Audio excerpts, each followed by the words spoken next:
ഒരൊറ്റ രാത്രി കൊണ്ട് അല്ലെങ്കിൽ ആ രാത്രി ഒന്ന് ഇരുട്ടി വെളുത്തപ്പോഴേക്കും പ്രതിപക്ഷത്തിന്റെ പ്രത്യേകിച്ച് ഇന്ത്യ മുന്നണിയുടെ തെരഞ്ഞെടുപ്പ് പ്രചരണങ്ങൾക്ക് പൂട്ടിട്ടുകൊണ്ട് വിജ്ഞാപനം ഇറക്കി കേന്ദ്ര സർക്കാർ.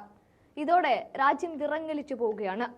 ഒന്ന് നേരം ഇരുട്ടി വെളുത്തപ്പോഴേക്കും രാജ്യത്തെ ജനാധിപത്യ ഉത്സവത്തിന് ചെണ്ടയും മദ്ദളവും ഒക്കെ വീണ് രാജ്യം തെരഞ്ഞെടുപ്പിലേക്ക് ചേക്കേറാൻ ഒരുങ്ങുമ്പോഴാണ് പെട്ടെന്ന് മോദിയുടെ തീരുമാനം വരുന്നത്.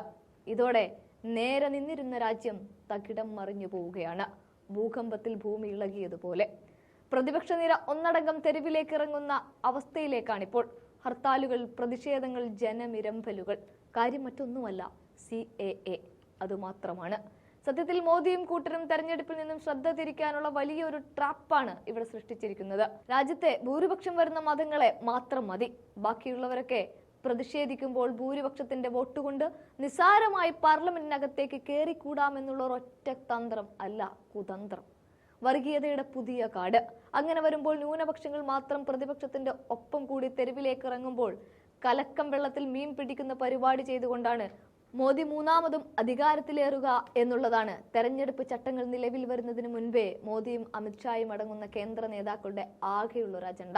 അതുമാത്രമല്ല, മതചിഹ്നങ്ങളിൽ ഒന്നും പിടിച്ച് തെരഞ്ഞെടുപ്പ് പ്രചാരണം കൊഴുപ്പിക്കേണ്ട എന്നുള്ള തെരഞ്ഞെടുപ്പ് കമ്മീഷന്റെ കനത്ത നിർദ്ദേശം വരുമ്പോൾ അയോധ്യയെ ഒന്നും തന്നെ മോദിക്കിനി പ്രചരണായുധമായി എടുക്കാനാവില്ല. അങ്ങനെ വരുമ്പോൾ വികസനങ്ങൾ എണ്ണിപ്പറഞ്ഞ് വോട്ട് പിടിക്കുക എന്നതിനേക്കാൾ നല്ലത് വർഗീയ കാർഡ് തന്നെ പുറത്തിറക്കുക എന്നതാണ്.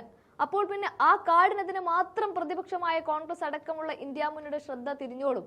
അല്ലാതെ തെരഞ്ഞെടുപ്പ് പ്രചരണത്തിൽ കൊഴുപ്പിക്കാൻ പറ്റാത്ത തരത്തിൽ അവർ സമ്മർദ്ദത്തിലാവും. സത്യത്തിൽ ആ ഒരൊറ്റ ലക്ഷ്യത്തിൽ മോദിയും കൂട്ടരും എത്തിപ്പെട്ടതിന്റെ ബലമായിട്ടാണ് ഇപ്പോഴത്തെ ഈ വിജ്ഞാപനം CAA എന്നത്. അസം അടക്കമുള്ള വടക്ക് കിഴക്കൻ ഇന്ത്യ പ്രതിഷേധത്തിന്റെ കടലിരമ്പിലാണ്. അതാണ് കാണാനാവുന്നത്. അസമിലാണെങ്കിൽ ഹർത്താലും. എല്ലാം മോദി ഉദ്ദേശിച്ചതുപോലെ കിറുകൃത്യം.